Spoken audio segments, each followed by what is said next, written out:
It's Saturday the 1st of August here in Brighton. The sun is shining. You're watching QTube and this is Brighton Pride.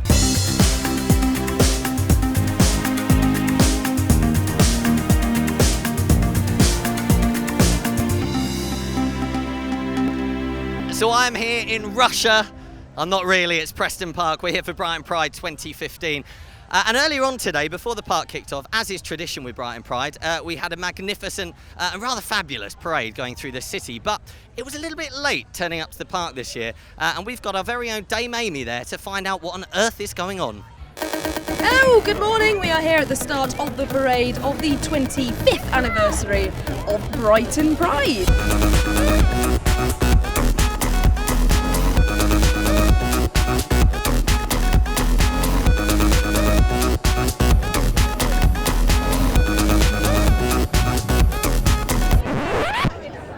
We're still here. It's been a while. It's really exciting, isn't it? It's 25 years. I've just gone all silly with it because it's the excitement's sort of getting to me now. Well, we're still waiting. It's been nearly an hour now. The crowds are building with anticipation, and we've just discovered the reason that we're waiting. Don't mention the B word, but there is a suspect package. Now, we've had a look around. There's quite a few suspect packages. Don't mention the B word. At the moment, all I can tell you is there is an item we're not happy with. We've had to put a cordon on, and then once that'll be cleared in due course. At the moment, I think they're rerouting the parade. It's going to be an exciting 25th year of the parade. There's going to be a change of route. We're going at Western Roads. Don't care about the beach anymore. We are getting away from the suspect package, which appears to be some kind of bicycle. It's not very suspect. But yeah, look, it's exciting behind us. You seem to be having fun though. You've got your champagne out. We are. Yes. Enjoying yourselves. We yes. You don't come from Brighton? We do Oh, come you from do, Brighton. oh, Can't you tell from my there we go. t-shirt? How many Brighton Prides have you been coming to? Oh, a number. Okay. Do you remember which was your favourite? 97 actually. I volunteered as a steward and it was just great. Everybody loves the steward in the yellow t-shirt.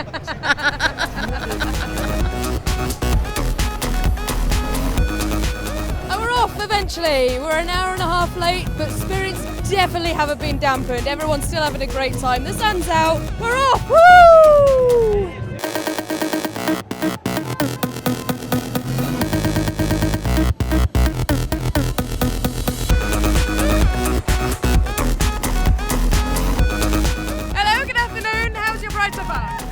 Brighton's so fabulous at the moment. Sandy Crack from Brighton, and we love it. We've been waiting for a little bit of a while, but hey, who cares? Sensational day, and it's a gay Christmas for us all anyway. So happy Pride. Happy Pride! Hi! Woo! It's brilliant. How many parades have you done? This is my 9th one. Wow, in a row? Yes. Awesome. Yes, it is. And it's a good one for you? It's really, really, really good. It feels hot, but I feel really, really good. Thank God we're finally moving and parading and dancing. Happy Brighton 25!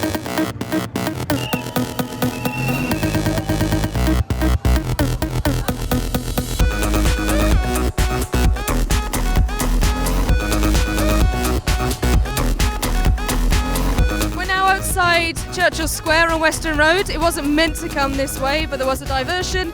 But it seems apt that 25 years after the first parade, we're now back on the original route. We're here, we're queer, and we're not going shopping! Cover them up, they're disgusting. Don't need to see this, absolutely disgusting.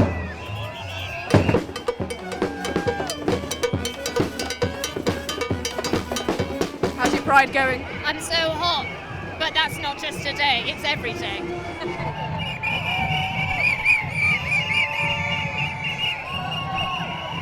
Hello, happy Pride, are you enjoying yourself? Yeah, holding your flag, you're doing a very important job holding this flag. I am getting a bit of heartache now though. Hiya, how you doing? How's your Pride? Grand. How's your parade so far? Enjoying Wonderful. it? Yes, Yep. excellent. Do you have people on the side coming to cheer you on? Yeah. Yeah, you got family and stuff? Right, some of my friends are here as well. Yep. So it's a bit like being in the London Marathon. Yeah. I think we found the suspect package.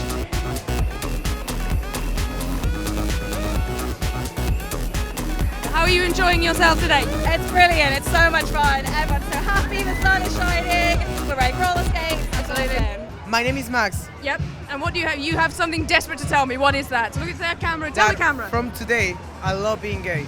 Okay. From today, it's like... Have you decided today you're a gay? No. I decided before. Oh, okay. But the problem is that from today, it's like being gay, it's awesome. It's awesome. In Spain, it's not too easy to be gay, but here, come on. Yeah. This is amazing.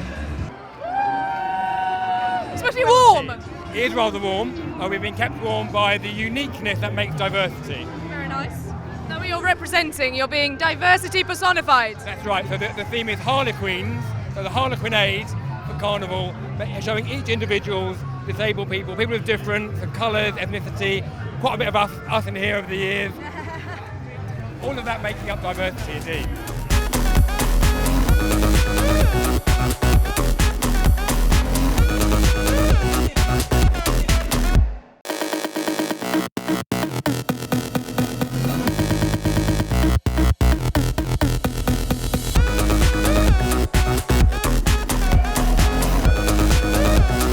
To our end of the road with the parade. It's been an absolutely splendid day. 25th parade. Let's go back to Steve at the park.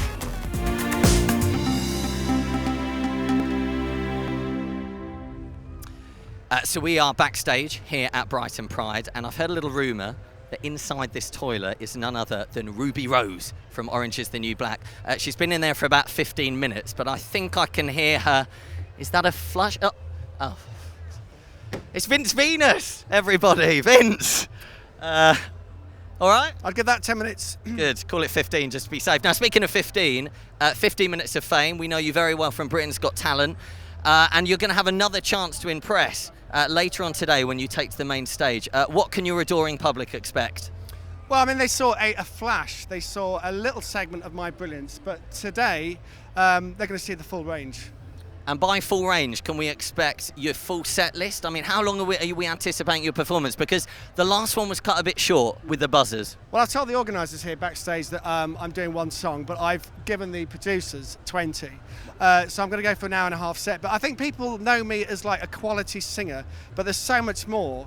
I can dance. There's going to be some contemporary dance. I'm also the UK air guitar champion 2014, so people are going to see that today.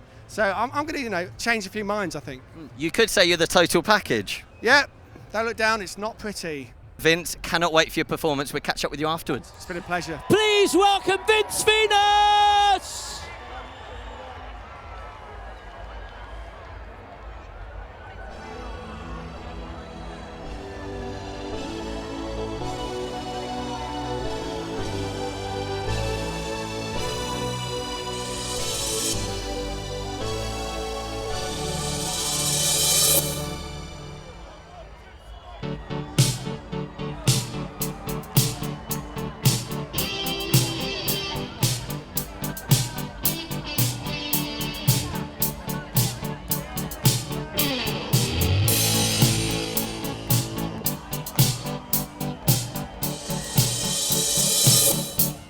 I want to break free.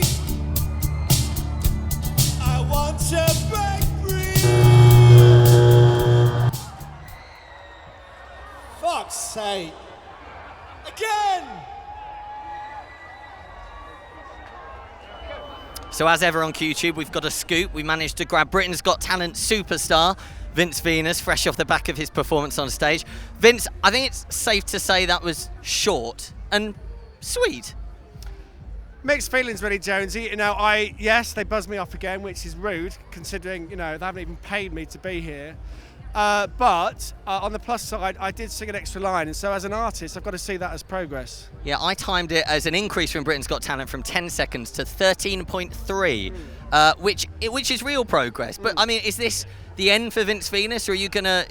You're not a giver-upper, are you? You're a fighter. I'm a fighter, yeah, and I think you saw from the crowd and the kind of response that they gave me when I came on stage. I mean, I saw at least 4 people clapping and shouting, "Get off! Get off!" Yeah. That's all right, you know, whatever. But yeah, I think, no, absolutely not. You know, the goal has always been to sing the whole song because I know I can nail it. I know that I can move people. I know that I can make people emotional. And I know that I can change the course of music history. I did see a few children crying. Any thoughts on that? Well, you know, ask the parents, right. Basically. It's nothing to do with me. Terrible parenting. Well, Vince, good luck. And I look forward to you reaching the 15-second mark. Yeah, hopefully. I mean, to be honest, the next goal is, you know, I'm going to spend the night with, you know, a few ladies, and if I can reach the 15-second mark with those, that will be progress. I did see Talisa giving you the eye earlier, so... Yeah, she gave me more than the eye.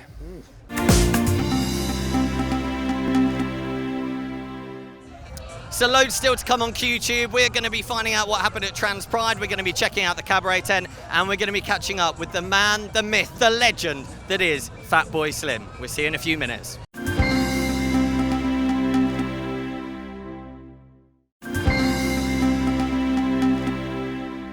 So here in Preston Park, as you can probably tell, we got glorious sunshine, not a raindrop in sight. Take that, UKIP. Meanwhile, Dame Amy, our very own, is out and about in the park, so let's see what she's getting up to. Fine. You got a bit of everything here today. Well, you have. What about you? You leave my cats alone. Sorry. It's your first time here. This is your first time. You've had 25 years to get here. I've missed it. What have you been doing? Where have you been? In a closet, obviously. Nah. Welcome out. Nice. Yet again, it seems the girls' dance tent is proving the most popular in the park. And it's probably something to do with an Australian DJ and actress that you might know from Orange is the New Black. She's called Ruby Rose, and she's on now. Look how many people are here. It's crazy.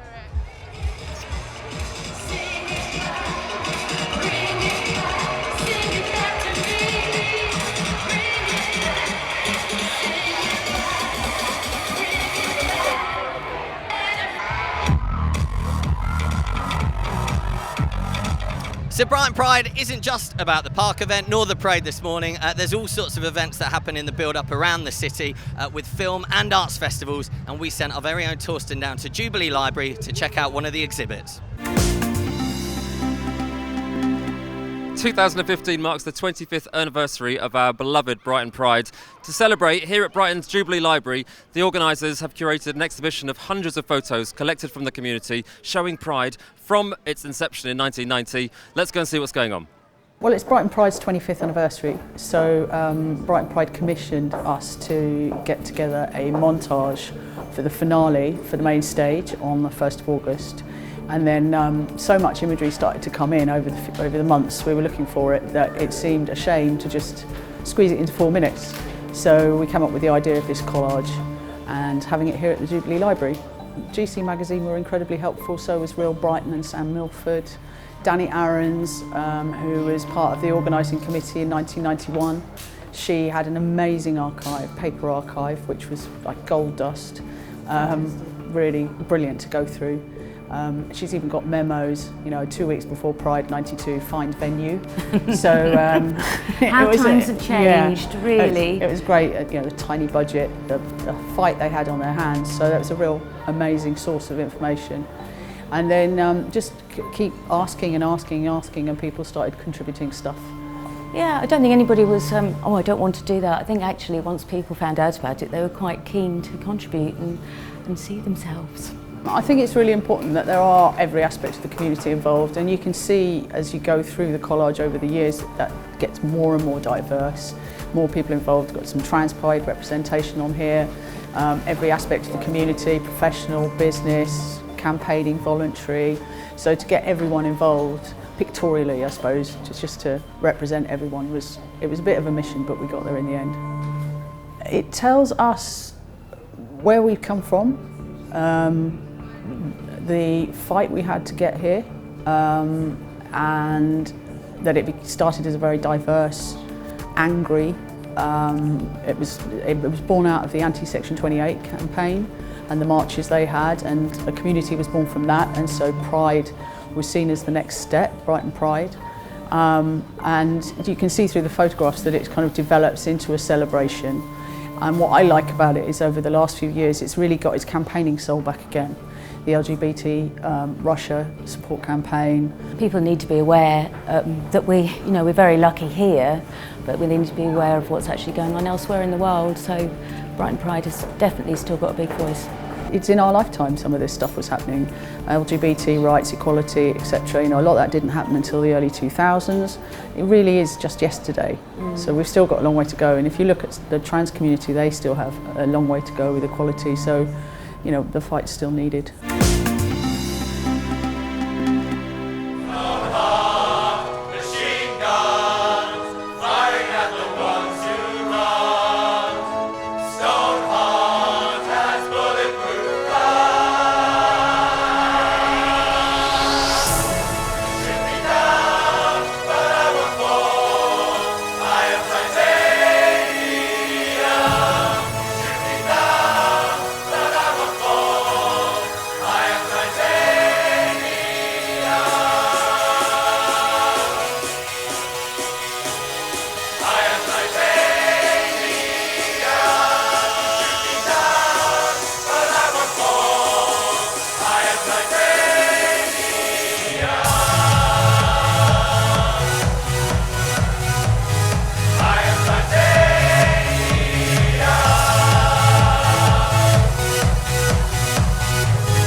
So I'm still here backstage, lingering around like a pretty bad smell. I'm not allowed on the stage, but one man that is Peter Tatchell. Are you proud? Hey, we've got a lot to be proud of. We've achieved so much progress in this country. The anti-gay laws that once existed are now history. But we're still not quite there. We have pension discrimination. Many LGBTI refugees fleeing persecution abroad are refused asylum. All of our equality laws have exemptions for religious organizations. That is shameful. More than half of all young LGBTI kids have been victims of bullying. 1/3 of all LGBTI people have been victims of hate crime. That is shameful. It's even worse in Northern Ireland. There they still have a ban on same-sex marriage. In 80 countries, still same-sex relations are a criminal offense. In 6 countries, there is a death penalty for homosexuality. In 80% of Commonwealth countries, homosexuality is still totally illegal. That is shameful. Queer freedom is an unstoppable global trend. We will make homophobia, biphobia, and transphobia history. Have a fabulous Pride. Thank you so much. So this year, the live alternative music stage is being hosted by Brighton's very own community radio station, Radio Reverb, and Amy's there to find out more. I'm here at the Radio Reverb stage with Director of Reverb, Melita Dennett. Hi Melita, how's it going today? Oh, we're having a fantastic time. I mean, look at the sun is shining. We've got a fantastic roster of Brighton bands. We've got our Radio Reverb DJs who are playing right now. Excellent. We're having a brilliant time. Everyone's really happy. It couldn't be better. I hear it's very smooth running for your first year here. Oh yes, it's all under control. We're really well organised. Congratulations and welcome back to Brighton Pride. You've been away for a few years. I haven't been to Pride for a few years now, but it's great to be here and I'm really enjoying myself. We're having a great day and it's really great to have a nice high profile for Radio Reverb, showcase some of the bands that we've played over the course of the last year, LGBTQ and friendly bands, have some of our DJs playing. Everyone's having such a brilliant time. So part of the bread and butter of Brighton Pride is undoubtedly the cabaret tent, which you can see behind me now, where some of our most celebrated queens from Brighton and around the country perform to thousands. It's been around donkey's years, a bit like Lola Lasagna, the host, and we've sent Dame Amy in there to catch up with some of them. Hello, am I on TV? Hi, woohoo! Is it BBC One, BBC Two, ITV, Channel 4, 5, ITV 2, Sky Sports 1? Who are you? Latest TV. To what? Latest TV. Latest TV. Not a clue. So anyway, no, this is our local TV station, ladies and gentlemen. Latest TV. And thank God you're filming this, because I've seen all the houses you tried to flog on that TV channel. I don't want to buy any of them. I'm here with the gorgeous Lola outside the back of the tent. How's it going today? It's fantastic. We've had our problems, the parade, as I'm sure you know, and we've had a few technical issues here, but the atmosphere is kicking at the moment. The drag with no name has just stormed it. We're getting ready for Maisie and Miss Jason to go on stage. Brighton stalwarts. We're going to party for the rest of the day. I'm loving it. I'm having a really good time. I'm here backstage at the cabaret tent with the Miss Jason. Hello, dear. Hello. How are you? All right? I'm very well. I hear you had a bit of a scare trying to get here on time. Oh, Don, it's been an outrageous morning. There was a bomb scare down on the seafront, and we had a champagne breakfast down there, but we were trapped in a hotel with your very own Mike Mendoza, and there's a grand piano in there, and we found a queen that could play the piano, and we've been singing songs that won the war. Let it swing, let it rock and roll. Well, let it swing, let the feeling take control. How up, whoa, whoa. Well, let it swing and let it rock and roll.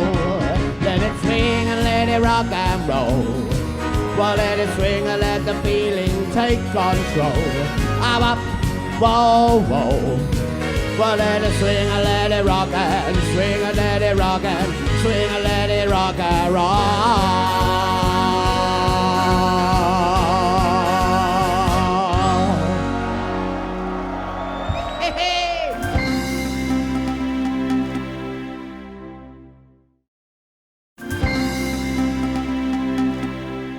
So we're here backstage. I did just try and get into the artist's dressing room to bag an exclusive, but I was rugby tackled to the floor by Ella Henderson. So here I am.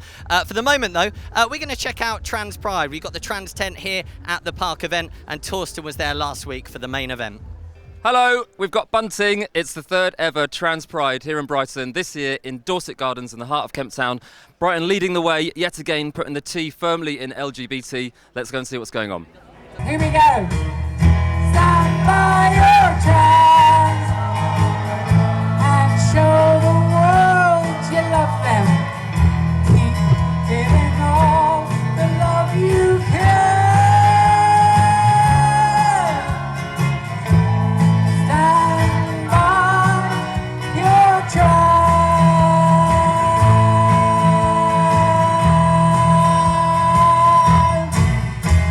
Woo! For us, it's all about getting out in the community, showing off who we're, partly showing that we mix into society and that we are just normal people at the end of the day. I just think it's a great opportunity for people to actually say, yes, I'm out, I'm proud, and this is me. But I think it's great for us to be able to publicly say, yeah, we're just ordinary people, it's not just the stars, it's not just people on television, and we don't have to get on the cover of Vanity Fair to be who we are. But it would be nice. Hey Fox, we're here outside your little tent. What have you been doing today? Well, today I have been mostly just enjoying the parade. I think last week was a really full-on event, you know, planning Trans Pride and being part of it. Yeah. I kind of took a week to kind of just rest up and be ready for this event, but it's a beautiful day. We couldn't ask for better weather, could we? Absolutely. I'm loving your cat badge. Thank you very much. Very nice. I quite like the pussy. Yeah. I just got mauled at the girls' tent. I was just over there trying to give Ruby Rose a Trans Really? Pride vest, Yeah. and the girls were not having any of it. They're like, get out the way. I thought they were mauling you. No? No, it was awful. They stole my hat and everything. It was terrible. But, Oh, you know, awful. what can you do? It's a sacrifice to pride. It's fine. To see Ruby? Yes. I've just caught up with Sarah here at the Trans Pride little tent that they have this year. How's it been going today? Today's been wonderful, wonderful. It's been so sunny. Me and my friends just kind of walked along with the parade and We just really soaked up the atmosphere. Yeah, it's been really cool. So you're a bit more relaxed than you were this time last week? Because you were. What were you doing last week? Last week I was doing Trans Pride, site manager for the Trans Pride area, and arranging the march and talking with the police without being in handcuffs, which is a first. So you did quite a lot? Yeah, it's been a really, really busy couple of weeks. Yeah, and it was really successful last week, right? Yeah, we had like 120% increase on last year. We had like over 2,000 people turn up. It was really, really cool. So I know that one event that a lot of people here at Brighton Pride are looking forward to is the headline set in the Wild Fruit Tent by the legendary Norman Cook, aka Fatboy Slim.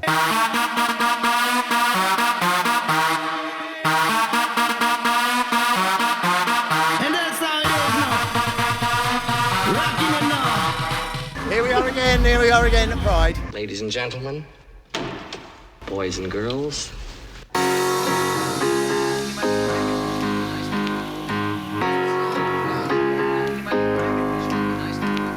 just got off a plane and just re-assimilating myself with Brighton time and Brighton culture, and what a wonderful thing it is. Eat, sleep, rave, repeat. Eat, sleep, rave, repeat. Eat, sleep, rave, repeat. Eat, sleep, rave, repeat.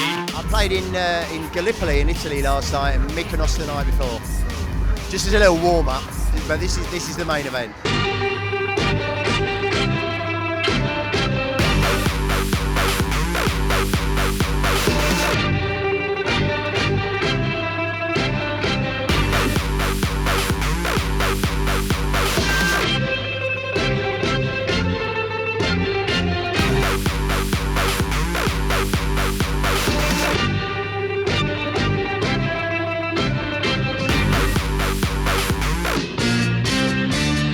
To play Pride basically is, I'm just proud.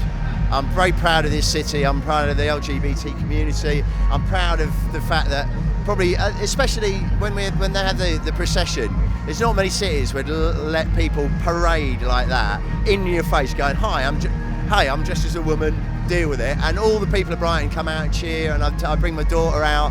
And I think it's pride in our city for accepting the gay culture, and it's pride in the gay scene, which I've kind of been sort of press ganged into over the years.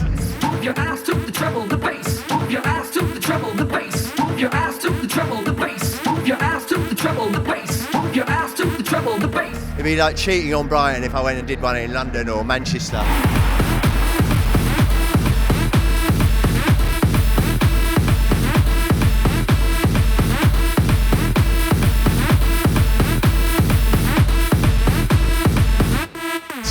Consciously try not to kind of camp up my set too much. I don't want to sit there and go, oh, well, that's a good gay tune. So I do what I generally do, which kind of is fairly camp but hard. And yeah, there'll be a couple of little references to Brighton and to Pride in there. But I don't want to sort of just say like, you know, Norman plays a gay set. It's just me doing what I do, and I think it crosses over. Yeah.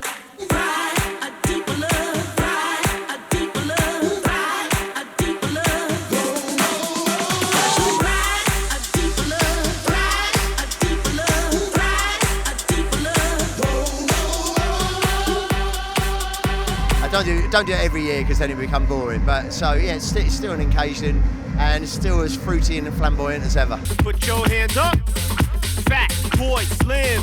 Put your hands up, Fatboy Slim. Put your hands up, Fatboy Slim. Put your hands up, Fatboy Slim.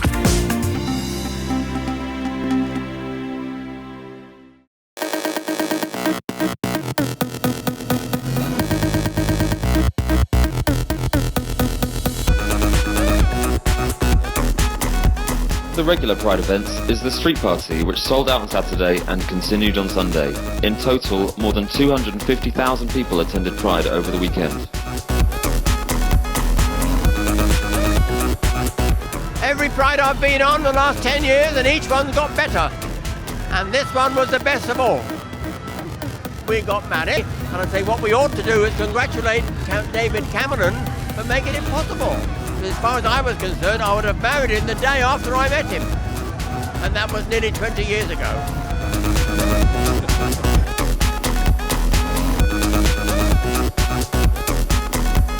I think Pride is absolutely awesome. Every year I come, as you know. This year I was all dressed up. There was a bit of delay with Pride, as you probably know, for about an hour and a half, but it didn't spoil our fun. I came with some friends from London. They stayed with me and they had an awesome time. This is what Pride's about. It brings everybody together in Brighton, all sexualities, all colours and all ages, and this is what it should be like all through the year, not just for 2 days, all through the year. Happy Pride, guys. Happy Pride.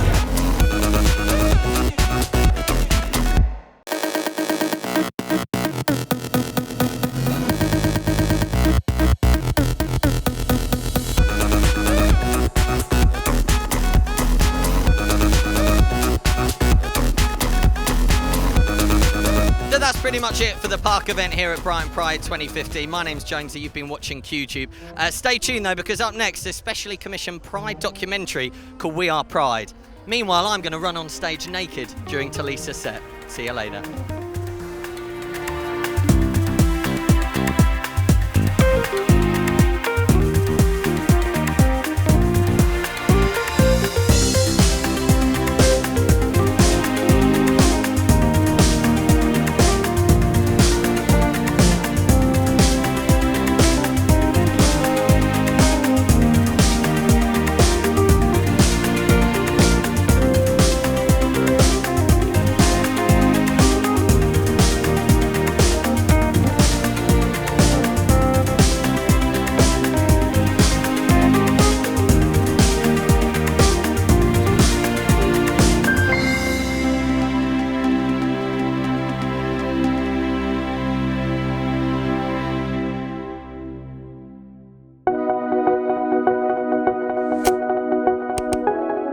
Coming to Pride was such an empowering event for me, and it was just amazing to see all these people who had been through the journey I'd been through. I suspect Pride's most important to people who've never been on it before, in the sense that it's one of those moments that you go and you go, wow, I'm not alone. I was mixing myself in my own community. We live in the same things, we act the same way, we do things all together. So I feel some sort of freedom and relaxed in the Pride. Well, wasn't it originally about, less about celebrations and more about the sort of movement of equality? Because now it feels it's a lot about just partying. Pride is a great celebration, and everybody is full of fun and having a wonderful time.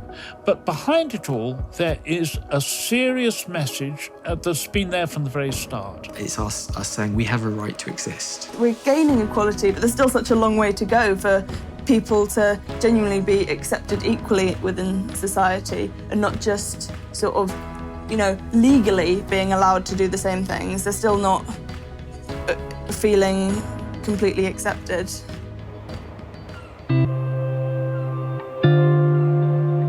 The most difficult thing to remember, in amongst the booze and the friends and the fun, is that it's not very long ago that actually all this was illegal. Be thankful that you weren't born like I was early in the last century.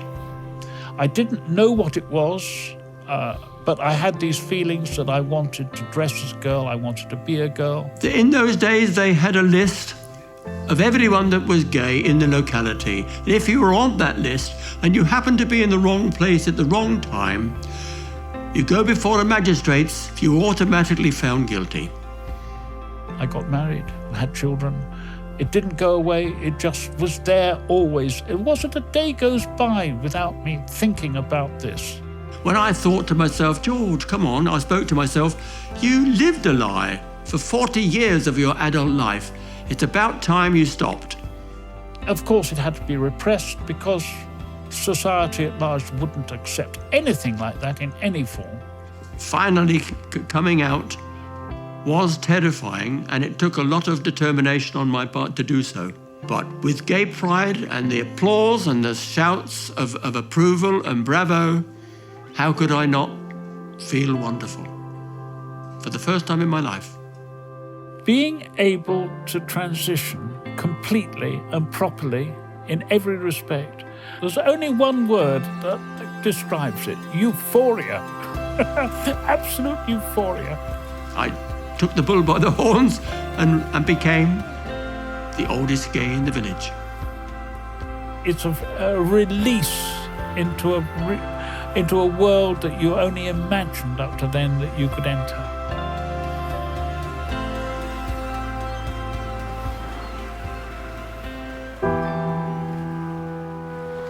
I think it's very important to remember that even though we're having a good time, we're enjoying ourselves, we're drinking, we're dancing, we're meeting friends, we need to think about all the other gay people across the world who don't have the opportunity to come out and be open about their sexuality. There is a big contradiction in this country between the way in which we treat our own gay citizens and the way in which we mistreat asylum seekers who are gay.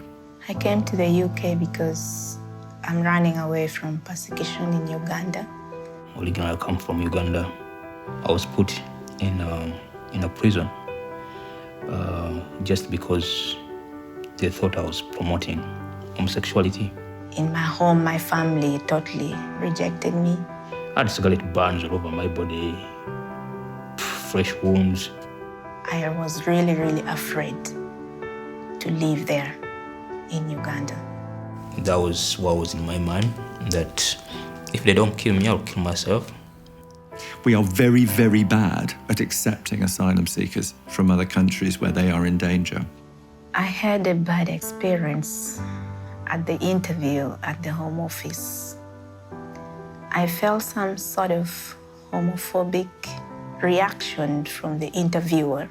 And what we do is we ask them to prove that they are gay. From the immigration, the first person you get contact with who is going to support you when they tell you you're not gay, then I see as discrimination.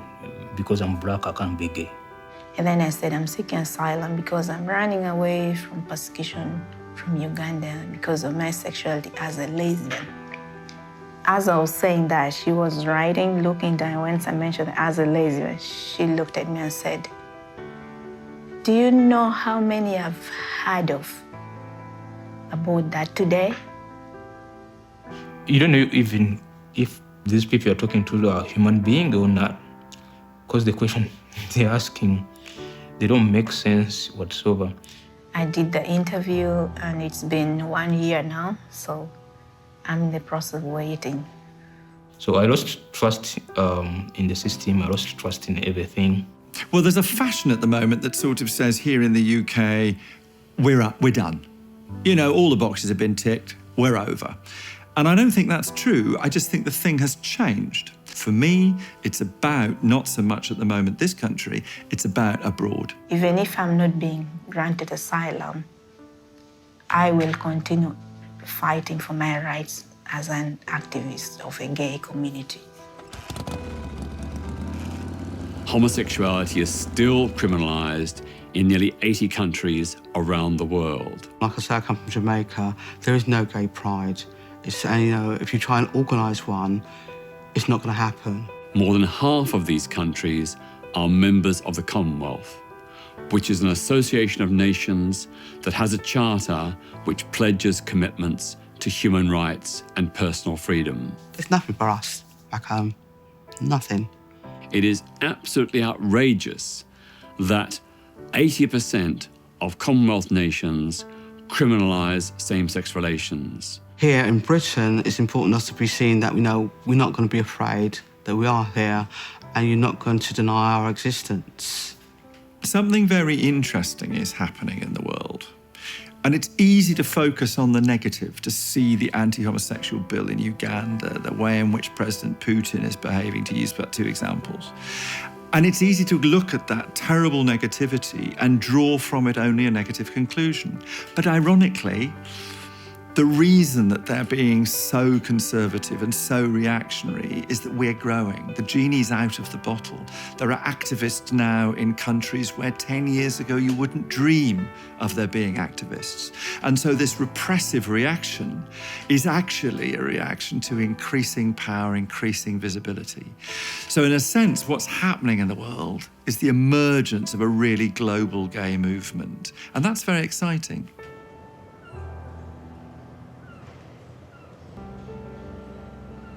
suicide rates amongst people who are transgendered or would be transgendered and can't be are very, very high. They're 16 times higher than any other group of people who are susceptible to suicides. Trans people don't feel safe in LGBT community spaces.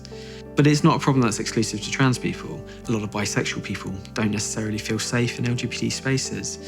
Their sexualities get questioned by their gay and lesbian brothers and sisters. I often do feel excluded because automatically, straight away, anyone assumes that your sexuality is either gay if you're in a relationship with a female, or, well, for me, or straight if I'm in a relationship with male. People that aren't so familiar with the LGBT community often ask me just quite odd questions, you know, like, are you really bisexual? Before anything is said, it's always assumed that you're gay or straight. No one ever assumes that someone's bisexual. It's important to me at Pride that we welcome each other, that we take care of each other, and that we stand up for each other. The whole LGBT community mainly gets grouped into one label, homosexual. We want to make being transgender, being effeminate for a man or masculine for a woman, a normality in life and accepted everywhere. Pride is a time for us to stand together as a community, because united we stand and divided we fall. In the last 4 years, 5 years, I think things are shifting. I've seen many black people engaging in prides all over England. Things have changed for the better, but there's still a lot more improvement to be had. I don't ask for extra rights, but I want equal rights for everyone. So if others can celebrate, yeah, me too, I have a right to celebrate.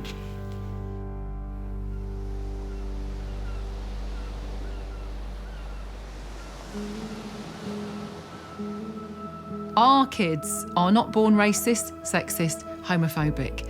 Children from a very young age, they pick up very quickly, not to mention the words lesbian, gay, bisexual, because they hear it from around them. It's like a subconscious thing. We are not yet at a point where we are comfortable talking about different sexual orientations and gender identities. Coming out of school was quite difficult because there weren't many people that were accepting in my year, because someone else came out as lesbian in my year as well and they got severely bullied for it, so I didn't feel it was a very safe place to do it. I want to see teachers using the words within their lessons. They just gave us the definitions of LGBT and then just left it at that. They didn't say there's all different kinds of gender identities or different sexual orientations, or there's places you can go for support. Like, they didn't offer enough information. Because there will be a child in that lesson, they will hear a teacher mention the word lesbian and gay, bisexual, transsexual, transvestite, intersex, all these words, and they were like, oh, I feel represented. Oh, that must be okay if that teacher's saying those words. We are comfortable with talking about different faiths, different cultures, different genders and disabilities, but we're not yet in a point in our schools where we are totally comfortable with talking about different sexual orientations and gender identities. I know people that have come out to their families and they're like, oh, I don't want to know what that is, because they don't understand. So I think if everyone understood everything properly, coming out wouldn't be a problem to anyone. That's the whole journey to inclusion that we all need to go on from this point to reach that utopia where we're all being treated equally and fairly. I think the world would be a different place.